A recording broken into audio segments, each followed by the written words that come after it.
Hello everybody and welcome back to my channel. For the first time in a long time, I am out of my room, which is very exciting. It's a nice cloudy day and I took this opportunity to talk to you guys about 5-ish tips on how to get better, moody, dramatic, whatever kind of photos and or video. Let's roll the intro.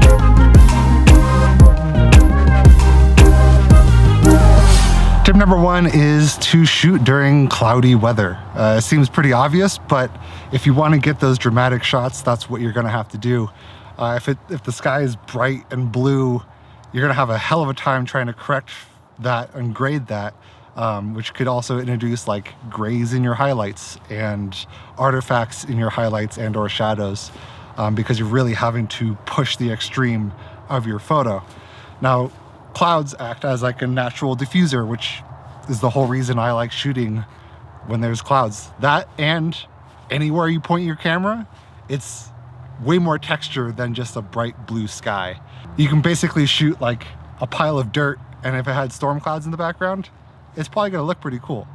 The other great thing about clouds is that you'll probably end up getting a little bit of rain before or after or during your photo shoot, which will wet down the surfaces, which is kind of what big Hollywood movies do. If you watch any action scene, they wet down the street and it makes it look that much cooler.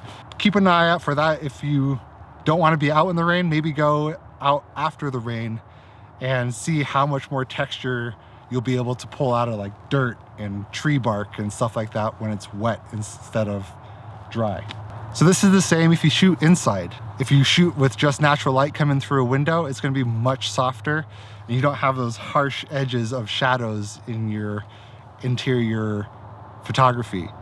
Also, if you're trying to go for a mood, if you have like a nice hot steamy cup of coffee sitting on a windowsill, it's going to look a lot better with storm clouds in the background than if you have bright blue Simpsons clouds sitting out there. At least in my opinion. I'm guessing you want better moody photos and that's why you're on this video and you didn't click the one with the happy sunny photo as the thumbnail. So this leads me to tip number 2, which is if you live in a place like I do where it's very sunny and very bright most of the year, you're gonna need to get yourself some kind of diffusion. Now you can make this out of a like shower curtain or a bed sheet, but I would actually recommend getting something like this guy. This guy folds up and you've probably seen these before, but you can pretty much put them anywhere and get nice soft light. I don't go taking photos without it. And this allows you to go out on even sunny days and still shoot like macro photography. Diffuse something and just shoot small. At least you get some kind of photos for the day and you're not left waiting for the weather to change, and who knows when that could happen. Yeah, the nice thing about these though is that they fold right back up and you can just put them away. So another way you can use diffusion is to throw it in a window if you're shooting inside and trying to use natural light. This will automatically soften any light coming in through that window and is a kind of easy trick to kind of mimic cloud cover. You just can't shoot out the window, obviously, unless you want like a nice white background. Who knows? On to tip number 3.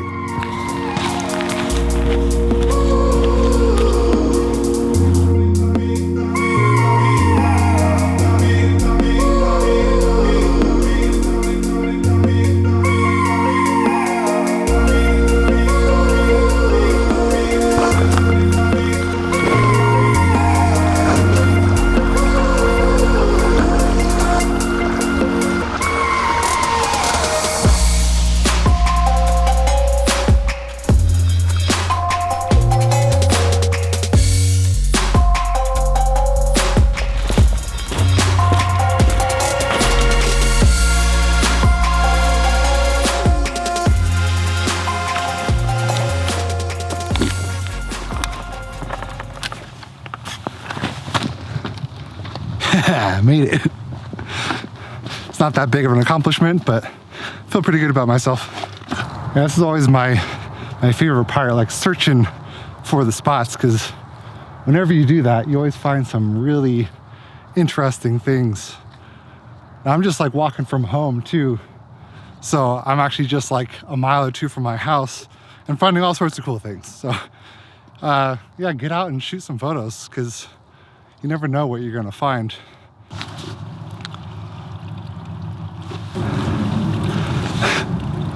So I just got the cops called on me for shooting a video down by the river here. The cop was as confused as I was.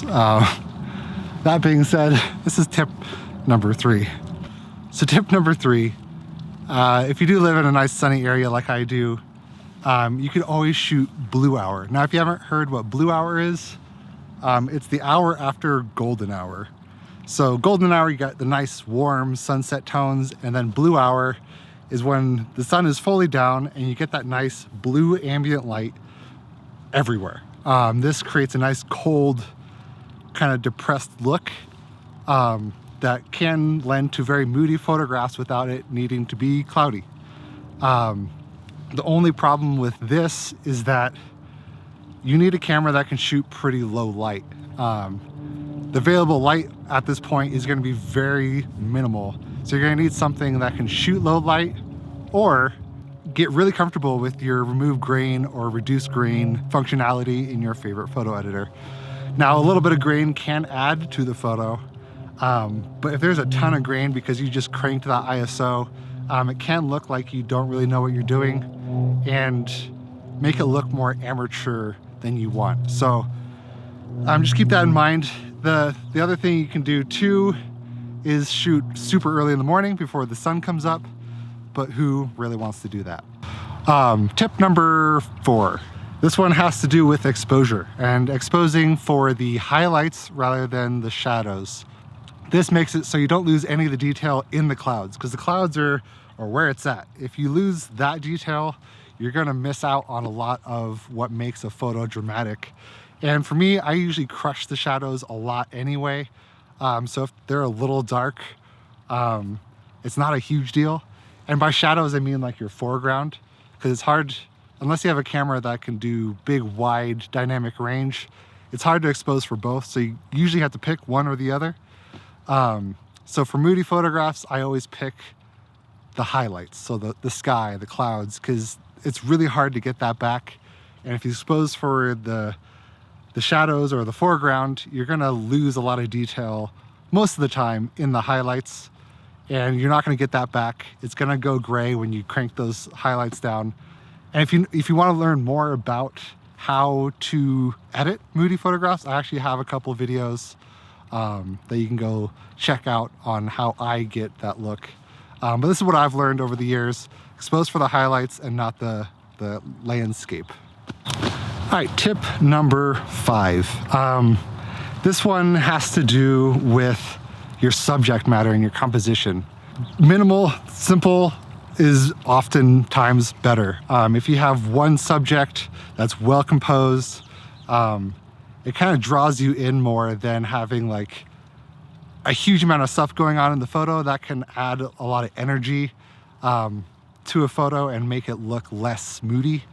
So I try to pick one thing and really get a nice photo of it. Use those leading lines, like trails going through a forest, or just something that pulls you into the photo. Use shallow depth of field.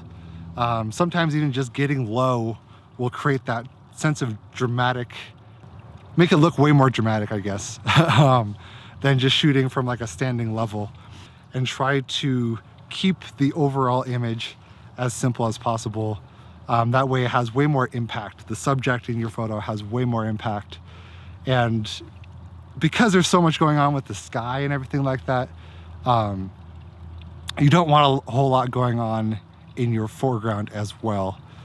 Yeah, pretty much simpler is better, almost in everything. I like to keep things as simple as possible in most of my shooting. So yeah, this is what I'm talking about with going out and exploring and trying to find dramatic subjects, because this, I had no idea this existed. This is really cool. Just found someone's wallet. No money in it though. All right, so I'm gonna do one more tip. Tip number 6 is shoot for the edit. If you're not paying attention to what your camera settings are,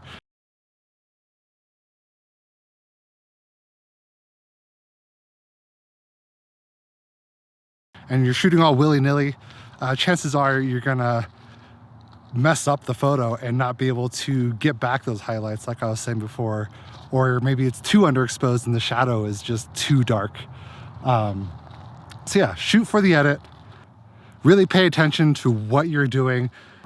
The less you have to do in the edit, the better, really. I try to not go too far with my edit. That way I don't get artifacts in my photos, and it keeps it very clean and more professional, I think. So if you pay attention in camera, you're gonna have a lot more to work with when you get back home and start editing out those bangers, and make sure those bangers are actually bangers and not just pieces of shit that you spent all this time trying to get and it turned out not to be that great. So hopefully you enjoyed this. I'm a little shaken up still. You can probably tell in the camera from being for the cops being called on me, which is still ridiculous to me. But you know, for the first time going out and shooting out in the real world, I get called, or the cops get called on me. But anyway, be sure to like and subscribe and follow me on Twitch. I do a lot of gaming stuff on there. I'm also going to be doing live edits as well, so that should be pretty fun. But until next time, we'll see ya.